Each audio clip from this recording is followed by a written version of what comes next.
Hello there! What's going on, everybody? Today we're going to be talking about the Hardcell Transport article that was revealed yesterday, as well as the updated rules reference guide for Armada 1.5. This has all of our Clone Wars rules stuff in here, and we're going to run through that, touch on some of the really interesting things. Also, 12 Days of Life Day is officially going on, so stay tuned for throughout the month of December. We're going to be doing lots of giveaways all throughout, 12 different giveaways during this month, plus one because I'm announcing the winner for the previous $25 Amazon gift card at the end of this video. And for any of those giveaways, if you want to win something, you just have to be a subscriber and leave a comment on this or one of my videos. It's as simple as that. For more information, you can check the links down in the video description below. You can join Discord, check out my website, check out the merch store. There's plenty of time to get your Christmas shopping done. Lots of cool stuff like that. So all great ways to support the channel. So let's go ahead and dive in. I want to dive in first with the Hardcell class transport.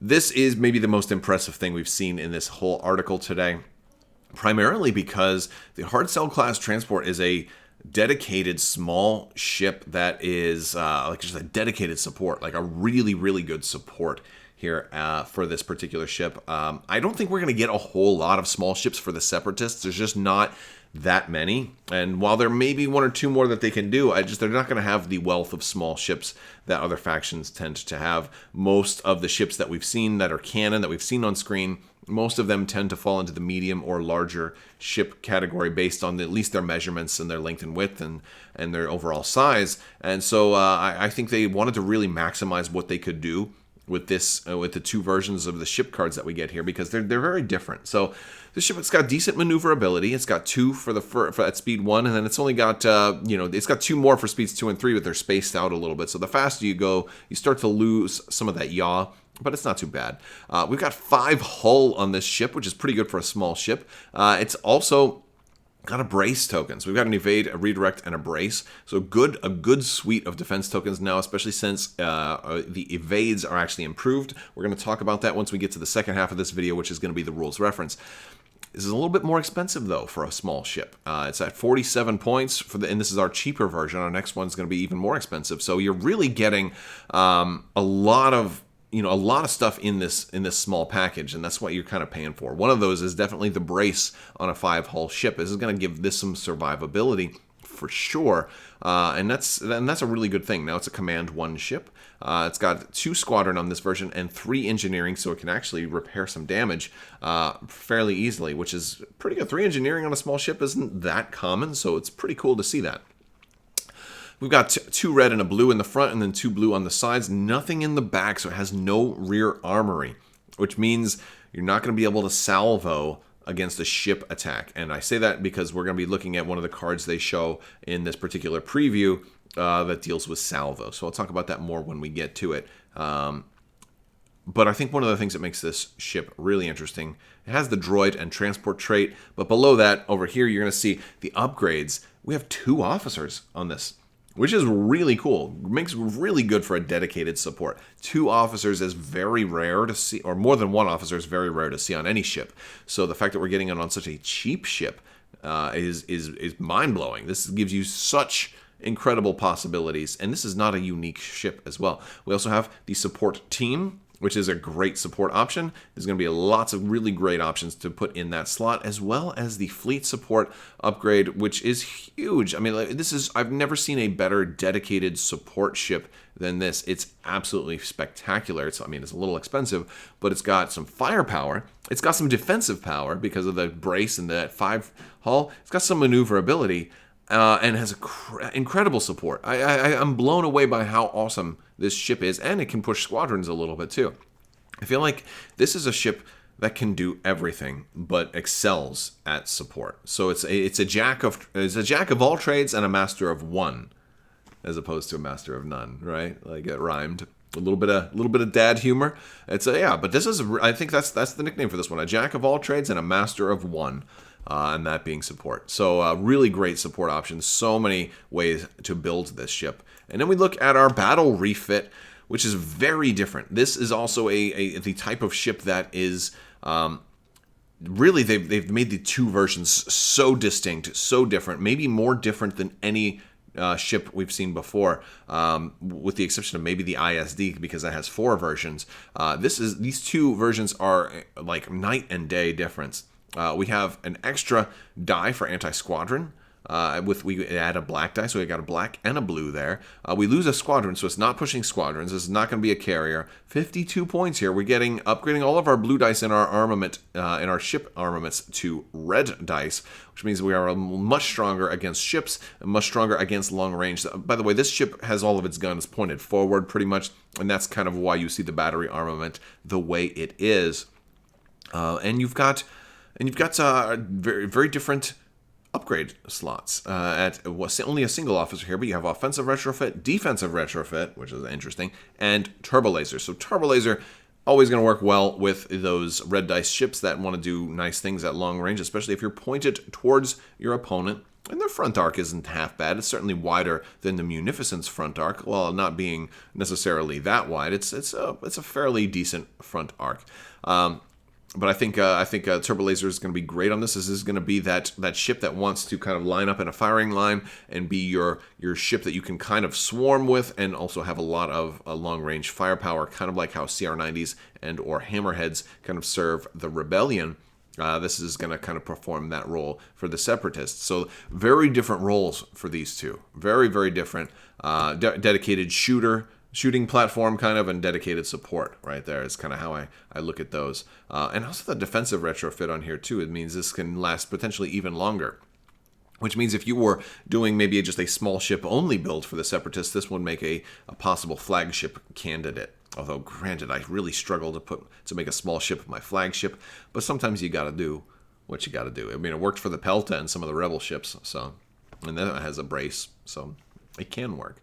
It can. And you got the redirect for the weak side shields. I feel like this one kind of wants to mirror a Nebulon in some ways, and that kind of works, Okay, for our titles, we got Beast of Burden. And it's going to be a 6-point title. Once per round, you can exhaust this. It's going to automatically re-ready itself. When you activate, you may exhaust this card and spend 1 or more of your defense tokens to choose that many defense tokens on friendly ships at distance 1 to 3 and ready those defense tokens.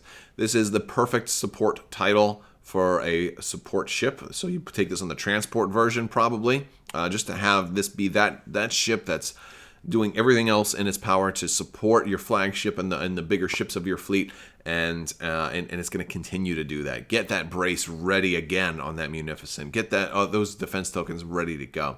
Love this one. And you can do this card in a bit. You can hide this one in the back and still spend all 3 of its defense tokens to kind of reinforce the rest of the fleet. I really enjoy this title. It's a little on the expensive side at 6 points though. At 5 points, a little bit cheaper, we have the Foreman's Labor. This one is designed to keep itself. Like, if you had to make one of these a flagship, this would be a good one for that. This is a defensive title. Before you suffer damage from an attack, if the defending hull zone has at least 1 shield remaining, you may exhaust this card to reduce the total damage by 1. So kind of like Major Durlin for the Rebels, just going to cut that damage down 1 more time. But once you started really taking damage and all the shields are gone, you're not going to be able to do that anymore. So this is a great way to stop a squadron attack. This is just be like no for free. I don't even have to spend my defense token. This is also a great way to just deal with those long range attacks that happen to get through to you. Like, oh, you had some dice, all right, well, I can evade, I can cancel one of those doubles, and I can brace the other double, and there's still one left, boom, and now it's down, and it's gone. So that's cool. So it's not a bad title, but doesn't fit, I think. I look at this ship, and I think it's more of a support ship. And so, like, this is probably the title I'll take less often. Reactive Gunnery. This is what I was talking about before. An upgrade that I don't think I really want to put on this ship. First off, it's a defensive retrofit, so we can only put it on the more expensive version that happens to have the defensive retrofit option. But we still have no rear. Printed battery armament in the rear arc, so we can't salvo with this one. This isn't a new card, by the way. This one's been spoiled already, but it's going to let you, spend a defense token to salvo, even if that defense token isn't salvo. The reason that they mentioned it in this article, though, is because you can use salvo with a squadron attack. If a squadron attacks you, you can attack back. And for this particular version of the ship that can take this happens to have a black and a blue for its anti-squadron. So you could still get some benefit out of it if you equipped this on that ship, because you could still shoot 2 dice back at a squadron. I just don't see it being particularly great because, well, I'd rather put this on something like the Munificent or you know, a ship that has both anti-squadron armament and a rear-printed battery armament. So that this way I have the choice of being able to salvo against a ship and or a squadron. So I like that option better. I don't really think that's, you know, but it comes in this in the Separatist starter. So of course they wanted to you know, talk about reactive gunnery. Reserve hangar deck. This is nothing new. It's just our reprinted version. It's a way to basically spend 3 points and get a ship that is destroyed back into play with 2 health remaining. So kind of like basically gets you a Vulture Droid right back into the fight for a fraction of the points. It's pretty good. It becomes better as more and more squadrons come to the game. As we get maybe an extra Separatist squadron pack, I could see this being even higher value if you get generic swarm ships that cost more than 8. You know, if you get like 11-point swarm ships or 15-point swarm ships, like the Empire likes to use these for TIE fighters, but you get even more value using it for a TIE interceptor because you're getting a more expensive version of a value of a ship. You know, 3 points for an 8-point TIE fighter with 2 health, or 3 points for an 11-point TIE interceptor. I think it's 11 off the top of my head. You know, so as you get more and more expensive swarm ships, this becomes a much better. Like, I don't think we'll ever see like a 20-point generic swarm ship, because, well, you know, that's unlikely to happen. But it's still a pretty cool card. The T-Series Tactical Droid is not particularly new, but this is one of the things that the Separatists will be able to do, and that's they'll be able to turn engineering or nav or squadron commands from a token into a command dial by using this guy. He will exhaust to do that, and then, of course, you're going to be able to spend any command to ready him when the time comes. So you're going to get 1 free use out of this guy. Any more than that, and you're going to have to kind of plan for it. It's a great way to use those extra tokens that you're going to have. There's a lot of stuff that's feeding tokens and generating tokens, and tokens are all over the place. And he's an officer, so this is a great way to have an officer that is, you know, maybe a little bit better on a flagship or a carrier that really wants like that squadron command, but they only had a squadron token, you know, and they maybe needed to dial up something else. But it's a good option to have. It's a cool, and this is kind of one of the play styles of the Separatists, is kind of going more efficient than bare bones, but not maximum efficiency, because this is turning us, you know, it's getting you that dial effect, but not the dial plus the token. New officer, Rune Hako, is going to come in with 2 command tokens on him, and you can pick any 2. When you reveal a command, you may choose another friendly ship at distance 1 to 5. If you do, discard any number of command tokens from that ship, this card, or both, to gain a matching command token for each discarded token. It's an interesting, it's a mouthful there, but basically he is going to give you tokens when you reveal a command. He starts with 2, so you can basically pick, you know, if nothing else, if he doesn't steal tokens from any of your other ships, he can give you 2 tokens. You can do them one turn, one on another turn, or you can do 2 all at once. So you might want to pick 2 different tokens on him. Or you may want to pick 2 of the same if he's more of a single-purpose ship, like a ship that's going to definitely need extra squadron tokens because you're really trying to push squadrons or something like that. Might be an option. Or maybe a ship that really wants engineering. Maybe he's good on a flagship that's going to want extra engineering tokens, so this way they can do an engineering command and a token and get that more, you know, that more stacked engineering. It's great for that. But on top of that, once he has spent, or even before he's spent, you can also pull tokens from other ships distance 1 to 5 to help feed you. So yeah, I think he's just really great on a flagship. Not necessarily that great on a hard sell, but he's very versatile. He can work on in a variety of roles because you get to choose any token, and you know, just about any role is going to have use for at least one of the 4 types of tokens. So he's pretty cool for that. And then we're going to have some of our fleet support abilities, which you can put on your transport version. We've got the munitions resupply, which is going to start with 5 concentrate fire tokens, and you'll be able to put those on any number of ships at distance 1 to 5. You can be able to distribute some concentrate fire tokens to other folks, and you have to exhaust it to do that. So you can do this all at once, or you can do it little by little, but it's going to cost you tokens to ready it. Same thing with engineering. You can throw out engineering tokens. You get to start with 5. You can throw them all out at once, or you can do it multiple times, but you have to exhaust this card to do it. So these I think work better with larger fleets. That maybe you're going to just have, you know what, one time, boom, everybody gets a token on the shooting turn, and I'm going to, and then the ship kind of goes explodey, and then we don't need to worry about readying it. That's kind of but these are going to be weird ones to see how they work in with the game, if they're really that much more desirable than the existing fleet supports that we already have, and so we'll have to see. It really boils down to how much we want to really spend time working on our tokens.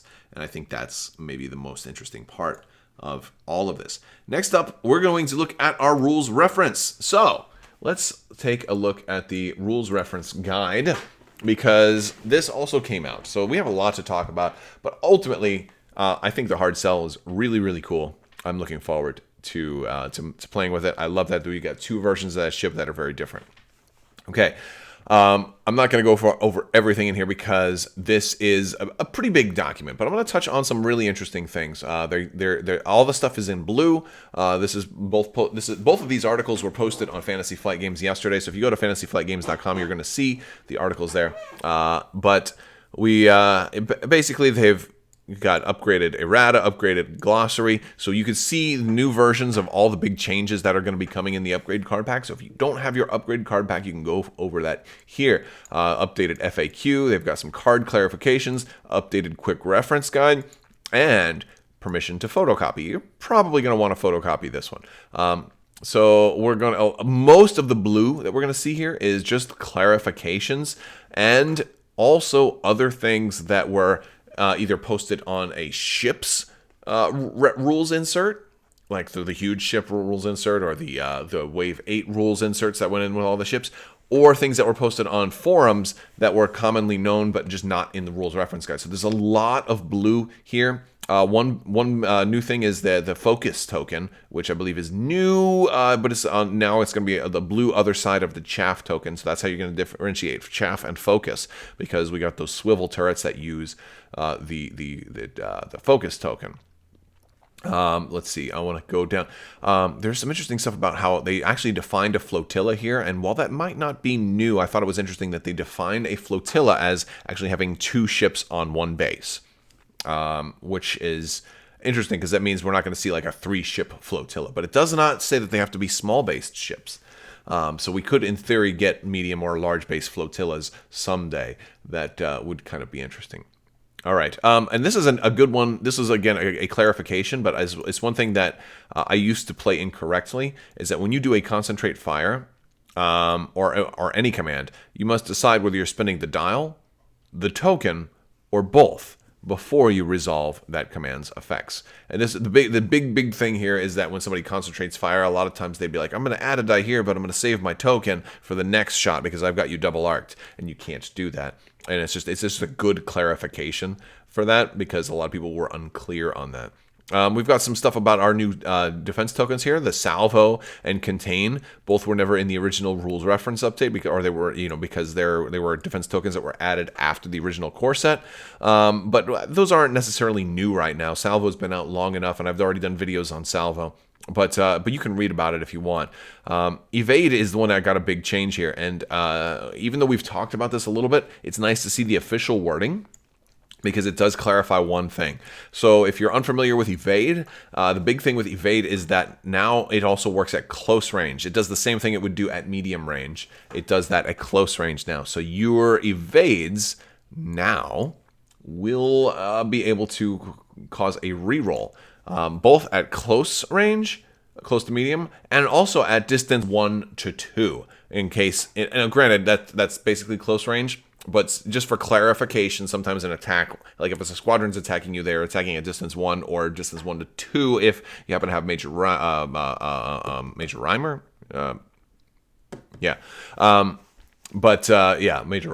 So they're just basically saying, yeah, you can cause rerolls now at close range. It also talks about at extreme range, you get one additional die to cancel, which is nice. But then there's also the clarification about a larger sized ship attacking you if you have evade.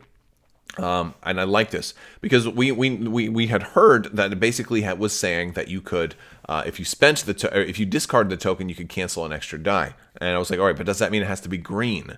Because if it was orange, you had to discard it anyway, and apparently you can. So here's the exact wording: when a ship spends a evade token while defending against a ship of a larger size class, so it can't be the same; it has to be bigger. It may cancel or reroll one additional attack die as appropriate to the attacking range. If it does, discard the spent token, whether it was readied or exhausted. So I really like that. So when you're spending it, which means, like, I love that. So you can do it, like, basically anytime now you spend an orange token and it was going to go away anyway, you might as well always do the additional effect if the ship is larger than you, which makes evades actually pretty nice now. I'm really impressed with evade now. This actually makes contain the official worst effect, right? It depends. It depends. Unless, of course, you have damage control officer, then contain turns out to be pretty good. But a lot of those critical effects got nerfed a little bit too. All right, let's keep going down. There's a couple more things we need to talk about. Let's see. Oh, there's a few, and I'm probably skipping over some things. There's clarifications on huge ships and flotillas. An interesting thing about huge ships is a huge ship consists of 2 bases: a ship model, a ship token, and a ship sheet, which is the bigger thing. It doesn't say that the 2 bases have to be in front of each other, right? So my hope for a Lucre Hulk with side-by-side stuff is still potentially it's still a possibility. I just can't see them doing a Lucre Hulk as just being a large ship, and I can't see them doing it as one in front of the other. I feel like it would have to be side-by-side. So that much is interesting. Let's see. They're talking about a lot of stuff on huge ships. The ignition attack, all of the ignition stuff is in here. Irregular Squadrons are added in here. This is, like our Millennium Falcon, our Outrider and stuff like that. The bigger stuff where you only get 1. I don't think I can even recall a single instance of something referring to an Irregular Squadron, but my guess is there will be some upgrades and or cards that specifically refer to Irregular Squadrons in the not too distant future, and that will be very interesting. Let's see, going down some more objective tokens. Let's see, modifying dice. All of the obstacles are now in here too, including the obstacles from the campaigns, which is a very big deal because Purgils, Exegorts, I mean, now look, community had made some excellent guides and little cheat sheets to kind of, hey, what do I do with a Gravity Rift token again? And they were all on there, but it's really nice to have them all in the rules reference guide, which is great. And by the way, maybe one of the biggest important things in this rules reference guide is it is now classified as a living rules reference guide. They talk about that somewhere in here. I read through it.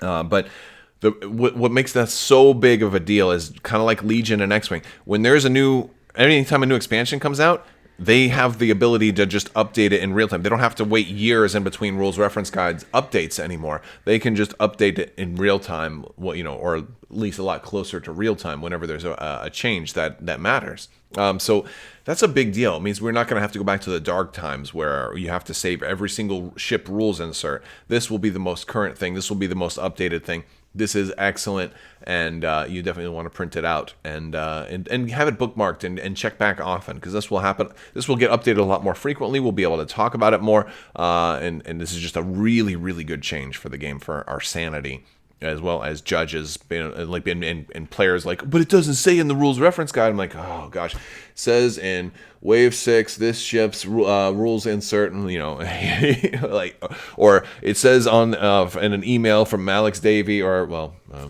sorry, hope you're doing well, Alex. Hope you're doing very well. All right, so anyway, but a lot of times, people would always cite rules because it was an email from a developer or something like that. And Alex Davey was one of the people who used to email people an awful lot. Pass tokens. We have a whole new, all of the new stuff about pass tokens, how they work now. It's not, we're not going to follow what the Superstar Destroyer says about pass tokens anymore. That's no longer it. You're going to count these up, And then, of course, if you're first player, you're going to get one fewer. You're going to be able to use these to pass. You can't pass twice in a row. You have to go with a ship first. And we kind of talked about that all before, but it's a really good write-up on how pass tokens work. We're going to be talking more about the rules changes, but pass tokens is one of the big ones. There's I think the big main three are the squadron limit of 4 for a 400-point game, or 1 per 100. That's in here. Pass tokens, which is another really, really big one. And then the evade changes. Those are like the big 3 main rule changes. Plus, like the card upgrades. There's a lot of errata and like redesigns to how some of the cards look and work. But those aren't necessarily rules changes. But I mean, I guess that kind of counts as maybe the 4th one. So maybe we'll talk. But there's gonna be more videos. We're gonna kind of break this down and talk more about the new things that make this new and kind of a 1.5 of Armada. So a lot of the stuff is just clarifications here. They're talking about this is 0 speed maneuver, and this is all stuff from Wave 8, the special battery, short player edges in the case where you're doing that blockade run. Let's see here. Squadron keywords. All of the new squadron keywords are now laid out. There's Scout, for example. So we've got all of the new keywords there, and as new squadrons come out, new keywords can just be added in more real time, which is a really good thing. We've got all of our upgrade cards, our titles, and any commands. All of the new symbology is explained, and then we get to our errata. And this is also some really interesting stuff here, because this is the part that you want. This is on page 23 of the rules reference guide. This is what you're going to want to talk about for the rules update, for the card upgrade kit. And a lot of these we've already talked about, but there's some interesting ones here. Constantine, you can still adjust speeds. You can discard a nav token instead, which is nice to get tokens off of people, which they would just have used to, change their speed back anyway. And you only need 1 medium ship and any other ship that's not a flotilla to be able to trigger Constantine on each of your opponent's ships. So that's nice too. He's a lot more viable. He's a lot easier to work into the game, and basically he seems like he's just a token stripper now, which is fine. He's not super expensive, and he could potentially mess with people's speed. Still not great, right? Still not great. Still not. I would say he's still not good, but situational at least now. And so that works, and he can certainly work with if you're working with like raid tokens and stuff like that. If you're trying to do some raid based shenanigans, that works. But to kind of counter him, you've got Ozzel, who is got a pretty significant upgrade that still keeps the spirit of Ozzel. You don't have to do a nav to activate Ozzel anymore. Nav doesn't just give you an extra one. You just get a free speed change on all ships, so you don't ever have to do nav. Which I actually like Ozzel better now, because now I'm free to just concentrate fire all day long, because concentrate fire is my favorite command to run. I can just add extra dice all day long and still adjust my speed with Ozzel, so I like that. Admonition, we talked about that. They have to be ready to assault concussion missiles. A lot of the critical effects now are exhaustible. Same thing with assault protons. Avenger, they can still spend 1 defensive or exhausted card, which is rough. Radis, not a new change there. That's just the updated version. He doesn't work with the Starhawk. ECMs, you have to spend it exhausts, and you have to spend an engineering token to ready it. Brunson's costs went up. A lot of costs were adjusted. Demolisher, you can't double arc somebody anymore, because you can only do 1 attack before you move, and then potentially 1 after you move. Tag and Garm Beliblis both got the same change, and that instead of the specific turn numbers, you get to pick the 2 turns that they're going to go off. They just can't be 2 turns that are consecutive. So you can be 4 and 6, or you can be 3 and 5, or you can be 3 and 6, or you can be 2 and 5, or 2 and 4, or any combination. You get to pick when they go off. Really, really good changes to Tag and Garm Bel Iblis as well. A couple of points upgrades. Leading shots went up, and that's pretty nice. And Leia went down. We talked about that. Gunnery team now only triggers off of a concentrate fire command and just lets you attack 1 additional time. Your next attack can be from this particular hull zone, even if you've already attacked, but it still has you still can't, each of your hull zones cannot target the same ship or squadron more than once during your activation. So So that much is really a big nerf to gunnery team overall, because not as much to me, because I like to run concentrate fire anyway, so I don't mind that.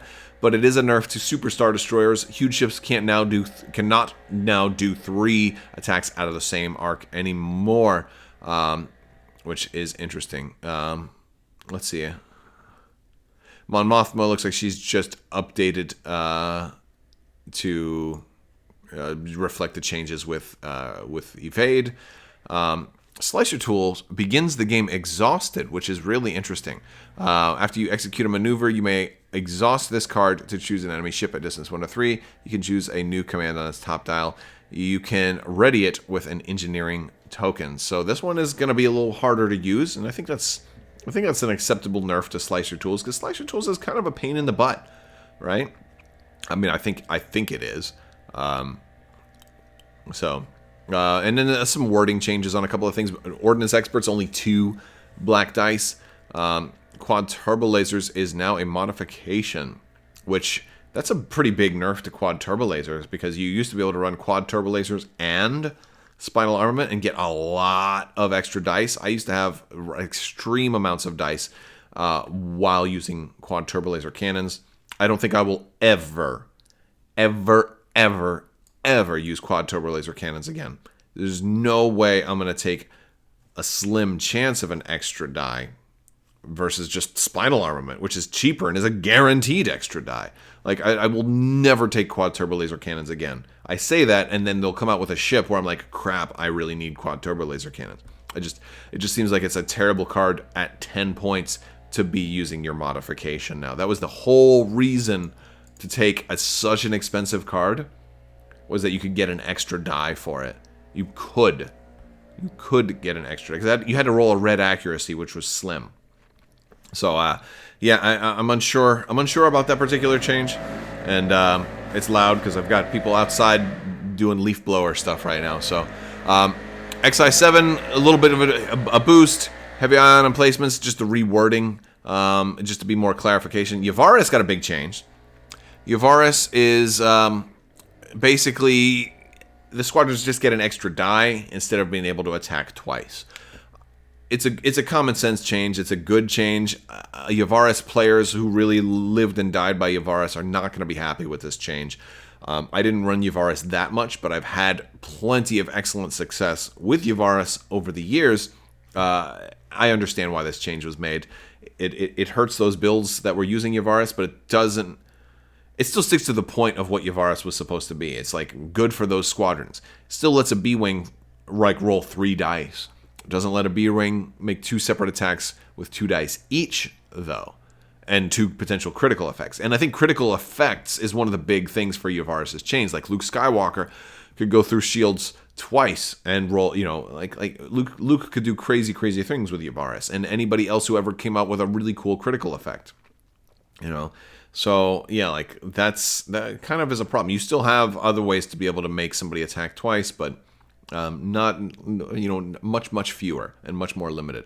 And a lot of these other ones are just changed for their wording to be about the same. I don't think there's a whole lot else. I think that is about it.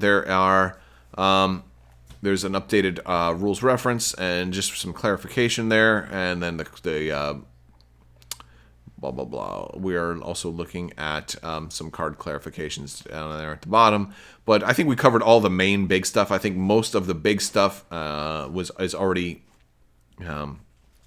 talked about, and these are all the stuff in black is the existing stuff already. So I don't think there's anything really else new here. They did update the pictures in the FAQ with new pictures of the new versions of the ships as opposed to the old versions of the ships, and then they're updating the quick reference guide with the clarifications for pass tokens, and then of course the ready upgrade icon. And I think that's about it.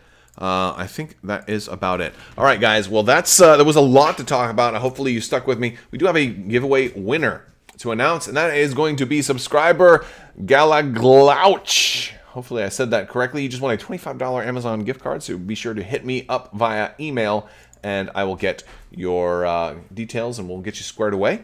I want to thank everybody so much. We've got more giveaways to announce. We've got lots of cool stuff. We've got X-Wing unboxings that are coming. We've got Armada unboxings. Hopefully they'll ship my pre-order soon. Hopefully Asmodee will ship my pre-order of Armada, as well as all the other stuff that's coming. Upgrade cards, squadron packs. We've got a painting competition going on right now on my Discord. If you get your Armada stuff, I want to see your repaints for the Armada Clone Wars. The winner will get a special rank and color in my Discord. So no monetary prize for that, just immortality, which is a little bit better, isn't it? All right, guys. Well, that's all I've got for you today. I want to thank you all so much. Big thanks to my patrons. You guys are absolutely amazing, and I could not do this without you, so thank you for your continued support. You guys are absolutely amazing. If you're interested in supporting the channel, there's going to be links down in the description below. I want to thank you so much, and as always, have a great day.